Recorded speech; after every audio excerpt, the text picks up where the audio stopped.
Hello, I'm Guy Shoesmith, the golf professional at West Hill Golf Club, and I'm here in the West Hill Swing Studio with a really interesting debate today about whether we are better off to tee off with 3-woods or with drivers for consistency. Now, going back 30-40 years ago, a huge percentage of high handicap golfers used to tee off with a 3-wood. And that's because in those days there was not much difference in head and face size between the 3-wood and the driver. So they found that with the shaft 1 inch shorter, in those days they were about 42 inches long and the drivers were 43 inches long, they could get more consistency and not lose too much distance by teeing off with the 3-wood.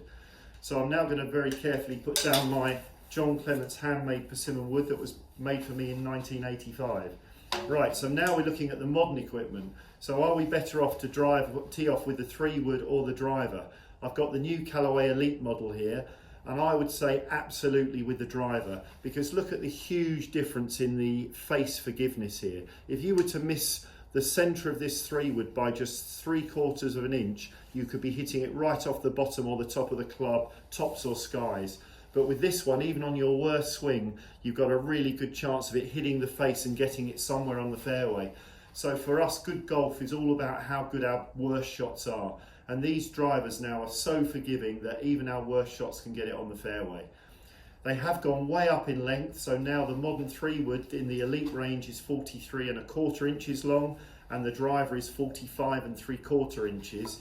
The ping of G40 is 46 inches, another 1/4 of an inch longer.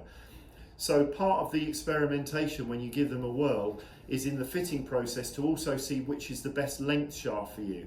And part of the testing, as well as working out what the correct shaft is for you, we can put these face stickers on the face that give us some nice carbon imprints of where the ball struck the face, and we can start to tinker them with standard length shafts, and we've also got several that are 1 inch shorter than standard.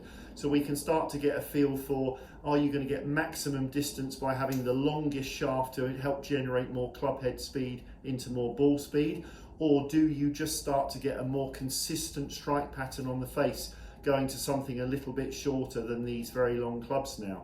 So there's no right answer for anybody. It's all good fun, so why not come down to the swing studio with us, give some a try and find out what the perfect length driver is for you.